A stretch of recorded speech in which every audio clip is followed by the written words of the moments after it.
Emotional shutdown doesn't arrive loudly. It doesn't announce itself. It doesn't feel like a breaking point. It feels like things slowly getting quieter inside. Most people imagine emotional shutdown as something dramatic. A collapse. A crisis. A moment where everything falls apart. But that's not how it usually happens. Carl Jung encountered this state again and again in his clinical work. People did not come to him in crisis. They came confused. Their lives were functioning. Orderly. Responsible. They were holding things together. Often too well. For most people, emotional shutdown is efficient. Quiet. Functional. You keep going.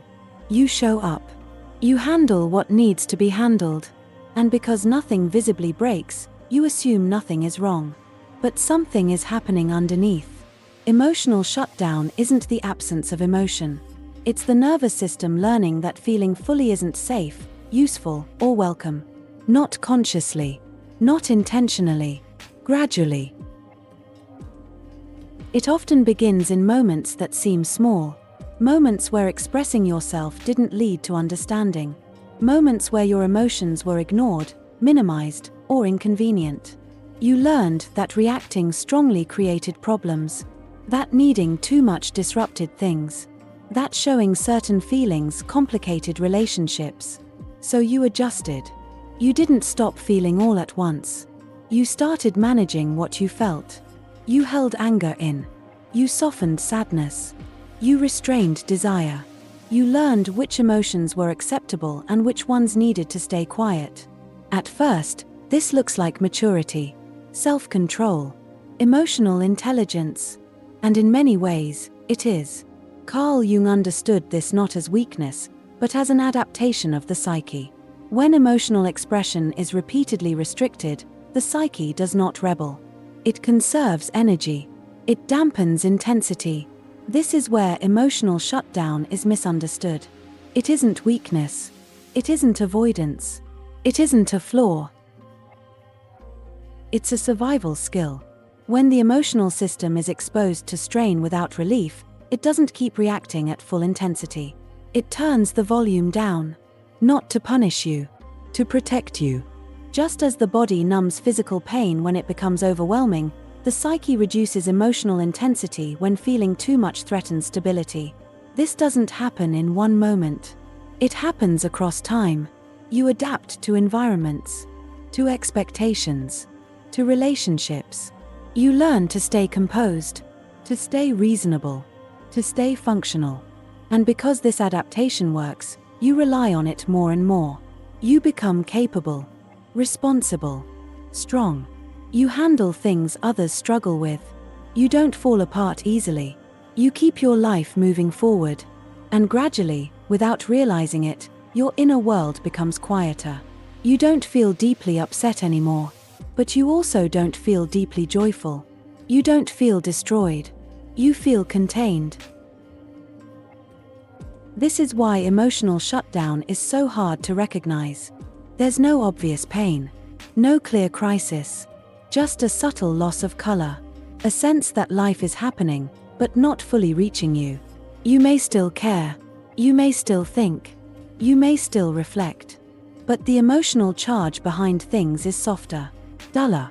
You're present, but at a distance. And because this happens slowly, you don't notice the moment it begins. You notice it later, when you realize something essential has gone quiet. Jung described this as the dominance of the persona. The persona isn't false. It's necessary. It allows us to function in society, to belong, to survive. But when you live only through it, something else is neglected. Your inner life. Your spontaneous responses. Your emotional truth. The psyche can tolerate this imbalance for a while, but not indefinitely, so it compensates. It reallocates energy. Resources that once went toward feeling, processing, and responding are redirected toward control, stability, and performance. This keeps you safe. It keeps you effective. But it also creates a cost. The more efficiently you contain emotion, the less access you have to vitality. Not because it's gone, but because it's held. Contained emotions don't disappear. They become background processes. They live beneath awareness, influencing your energy, your motivation, your sense of aliveness. This is why emotional shutdown doesn't feel dramatic. It feels neutral, flat. Life still works, but it doesn't resonate. You may notice that rest doesn't restore you the way it used to. That motivation feels mechanical. That you do things because they make sense, not because they move you. This isn't exhaustion from effort. It's exhaustion from long-term self-containment. When emotions are continuously managed instead of processed, the system remains on guard. Even calm becomes effortful. And because you're still functioning, you tell yourself this is just adulthood. Just responsibility. Just how life is. But emotional shutdown isn't a natural endpoint. It's a temporary solution that stayed in place too long. You didn't wake up one day and decide to shut down your emotions. You learned, slowly, that feeling less made life easier to manage. You learned that staying composed reduced conflict. That being steady made you reliable. That not reacting kept things under control. And this worked. Until you noticed the cost. The cost isn't sadness. It's absence. A sense that you're living from the surface of yourself. That your reactions are measured. That your inner world is quieter than it used to be. This is why people experiencing emotional shutdown often describe themselves as fine. They're not overwhelmed. They're not collapsing. They're contained.